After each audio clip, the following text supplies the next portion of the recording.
श्रीलंका को अब तक के सबसे बड़े माशी बुहरान का सामना है। वज़ीर-ए-आज़म महिंद्रा राजापक्षे के इस्तीफे के बाद भी अवाम का गुस्सा ठंडा नहीं हो रहा। ये मुजाहरा पुरतशद्दुद शक्ल इख्तियार कर गया है। मुजाहिरीन ने हम्बरटोटा में राजापक्षे खानदान के आबाई घर को नजर आतिश कर दिया। इसके साथ कई वज़रा और साबिक़ वज़रा के घरों को भी जलाया गया। तशद्दुद में अब तक एक रुकन पार्लियामेंट समेत 8 अफराद की मौत की खबर है। 250 से ज्यादा लोग जख्मी बताए गए हैं। तशद्दुद के लिए महिंद्रा राजापक्षे की गिरफ्तारी का भी मुतालबा किया जा रहा है। मुल्क में राजापक्षे खानदान से लोग बेहद नाराज हैं। श्रीलंका में कई दहाइयों से इक़्तिदार पर काबिज राजापक्षे खानदान बहुत बाअसर रहा है।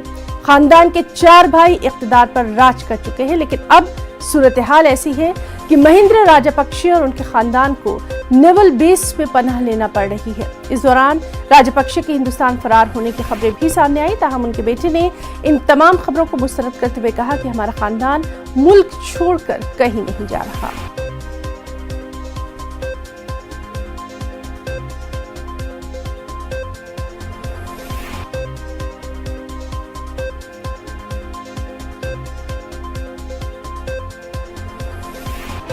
मध्य प्रदेश से अहम खबर, जहां ओबीसी रिजर्वेशन पर घमासान जारी है। सुप्रीम कोर्ट के फैसले के बाद मीटिंगों का दौरा है।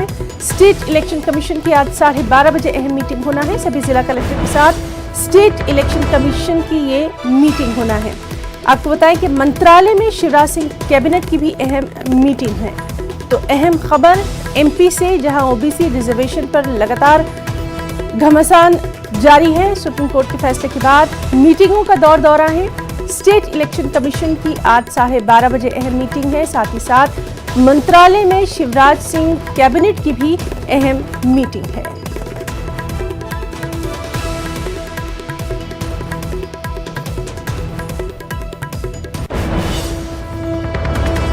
तो अहम खबर मध्य प्रदेश में ओबीसी रिजर्वेशन के ताल्लुक से, जिसको लेकर सुप्रीम कोर्ट के फैसले के बाद लगातार मीटिंग का दौर देखा जा रहा है। स्टेट इलेक्शन कमीशन की आज 12:30 बजे अहम मीटिंग होना है। साथ ही साथ आज मंत्रालय में शिवराज सिंह कैबिनेट की भी अहम मीटिंग होना है। दोनों पर हमारी नजर बनी हुई है। लगातार आपको इसके मुताल्लिक़ तफसीलात फराहम करते रहेंगे।